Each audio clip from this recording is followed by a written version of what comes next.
ত্রিপর্ণা চৌধুরী। নমস্কার। উপস্থিত সকলকে ধন্যবাদ জানিয়ে আমি আমার অনুষ্ঠান শুরু করছি।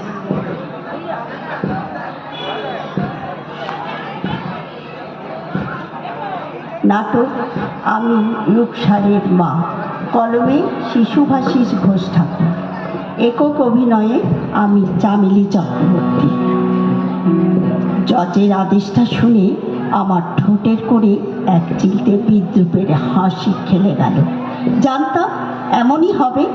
20 বছরের সশ্রম কারাদণ্ড, আইনকে নিজের হাতে তুলে নেবার শাস্তি। 4 ভাই বোনকে নিয়েছিল গরিবের সংসার। মা 7 বাড়িতে ঠিকের কাজ করত। বাবা ভ্যান চালিয়ে যা 2 পয়সা পেত মদ আর জুয়াতেই উড়িয়ে দিত। ক্লাস 5-এর পর আর লেখাপড়াও করতে পারিনি। তাই পাড়ার বখাটে নেশাখোর ছেলেটার সাথে বিয়ে সম্মতিতে বাধা দিতে পারিনি আমি নিজে। ভেবেছিলাম হয়তো বউ হয়ে কিছুটা বদলাতে পারবো লোকটাকে, কিন্তু প্রথম কয়েক মাস পার হতেই বুঝেছিলাম সে চেষ্টা বৃথা। কোনো ভালো কথা বললেও অকথ্য অত্যাচারী শুধু জুটেছে কপালে। লাথি মেরে দরজার বাইরে বের করে দিয়েছে কতবার। শীতের হিমে নিরাশ্রয় চোখের জলে এভাবেই কেটে গেছে কত রাত বাইরে রোয়াকে বসে। 7টা বছর পার হলো, কোনো বাচ্চা না আসায় খারাপ কথা, গালাগাল, এমনকি মারধরও চলেছে বারবার। হঠাৎ একটা সুযোগ এলো, খুব অদ্ভুত ভাবে। সুজন মিয়ার ছেলে আর বউ একসাথেই মারা গেল একটা অ্যাক্সিডেন্টে। ওদের বাচ্চা মেয়েটার বয়স সবে 12।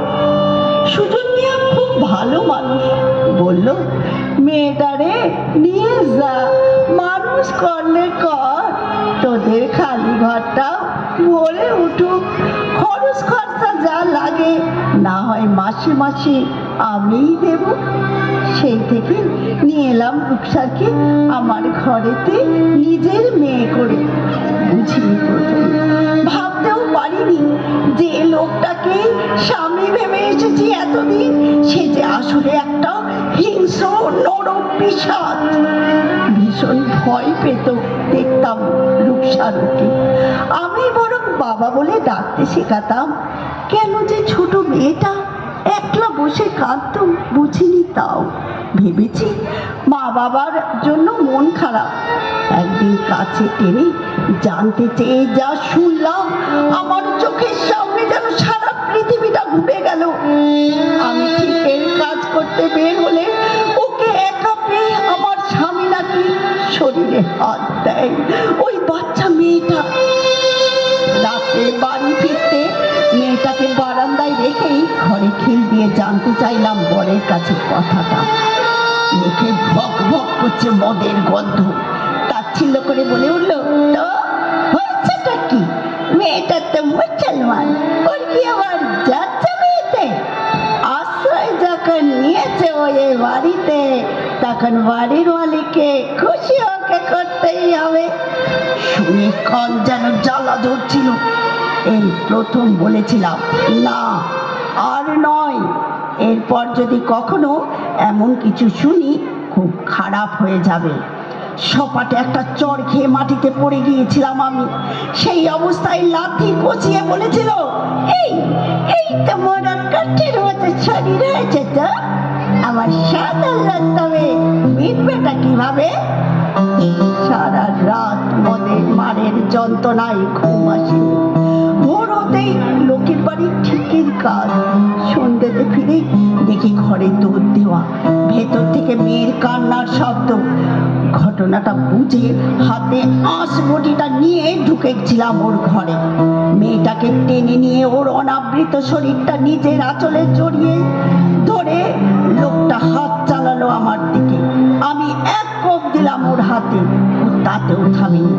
আমি কোপের পর কোপ চালালাম, এলো পাথারি, লোকটা মেঝেতে পড়ে গেল, ছটপট করছিল, কিন্তু ভেতরে তখন সব অন্যায় আর অত্যাচারের বিরুদ্ধে প্রতিশোধের আগুন। রক্তে ভেসে যাচ্ছে ঘৃণ্য লোকটার সারাটা শরীর।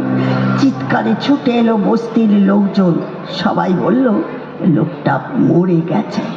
পুলিশ এলো, সব শুনলো।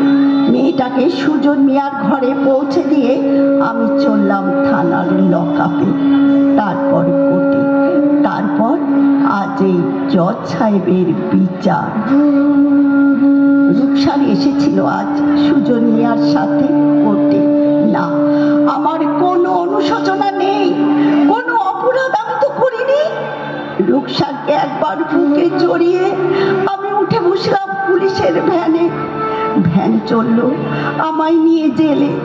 যত দূর দেখতে পেলাম রূপসার জল ভেজা চোখে এক দৃষ্টি চেয়ে আছে পুলিশের এই ভ্যানটার দিকে, আমার দিকে। আমি যে রূপসারের মা, আমি রূপসারের মা। নমস্কার। অসংখ্য ধন্যবাদ বাচিক শিল্পী। এরপর আমি